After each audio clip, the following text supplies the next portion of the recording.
Alors, maintenant, on va voir comment créer plusieurs scènes. C'est-à-dire, je crée une scène comme celle-là. Donc, celle-là, on appelle ça une scène. D'accord? Une scène avec 4 écrans, par exemple.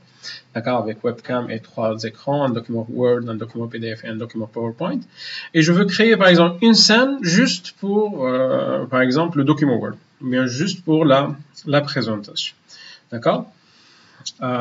Et je bascule entre les scènes. D'accord? Donc, vous allez comprendre tout de suite. Donc, ici, il y a la partie scène. D'accord? Donc, je peux créer une autre scène. D'accord? Voilà. Voilà. Donc, nous avons la première scène et la deuxième scène qui est vide. D'accord? Je vais créer la deuxième scène. Donc, par exemple, dans la deuxième scène, je vais essayer de mettre, par exemple, juste la présentation avec le document Word. Pardon, avec la caméra.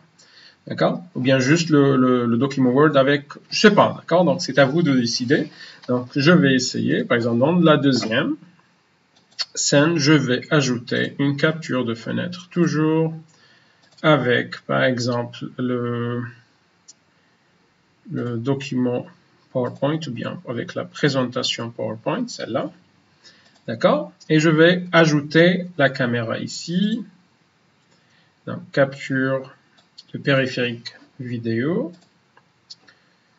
Voilà. Bon, elle est déjà utilisée, donc on ne peut pas l'utiliser une deuxième fois. Donc, je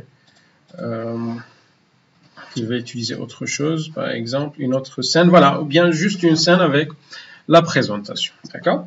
Voilà, donc maintenant j'ai deux scènes. Donc, cette scène qui contient 4 fenêtres et une scène qui contient juste la présentation, par exemple. D'accord? Voilà, et on va commencer l'enregistrement. D'accord? Par exemple, je clique sur démarrer l'enregistrement. Donc maintenant, on enregistre cette scène-là. Donc je peux voir, voilà, la fenêtre, etc. On bascule entre les diapos, j'explique, etc. Et après, je reviens sur le document Word et j'explique sur le document Word. Mais par exemple, j'ai un détail sur, voilà, par exemple, un détail sur la présentation à voir. Donc j'aimerais bien agrandir la présentation, parce que réellement, actuellement, voilà, on la voit ici comme une petite présentation, d'accord? On ne peut pas voir les détails peut-être, d'accord? Mais pour voir les détails, donc, on peut utiliser la deuxième scène, d'accord? Donc maintenant, les utilisateurs, bien les étudiants voient voient que la présentation 1, d'accord? C'est-à-dire, on utilise maintenant la scène 2. Si je veux revenir par exemple sur la scène 1, je clique sur scène 1, d'accord? Et après, scène 2, d'accord? Et maintenant, je peux expliquer sur la présentation, etc., etc., etc. Et voilà, donc une fois terminé, par exemple, voilà, donc je peux revenir sur l'autre scène pour expliquer les autres, etc. D'accord?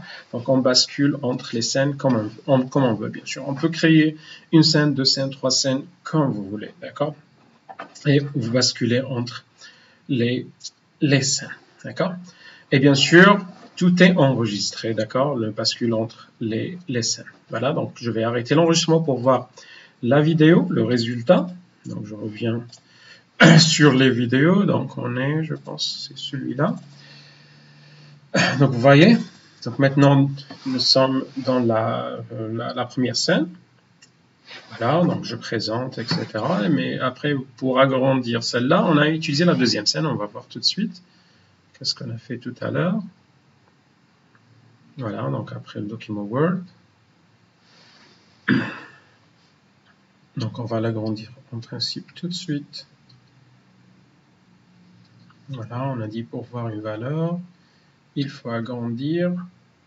Bien sûr, les étudiants ne vont pas voir OBS Studio, ils vont voir que le résultat.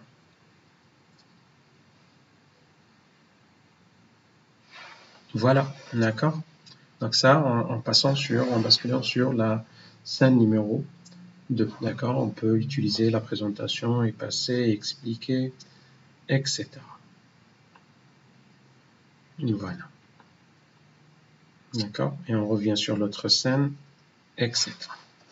Bien sûr, voilà, d'accord? On explique. Voilà. Donc, je peux revenir sur... Voilà. D'accord, j'espère que c'est clair. Donc, vous pouvez maintenant créer même une chaîne sur télévision avec OBS Studio. Donc, c'est quelque chose de très, très simple.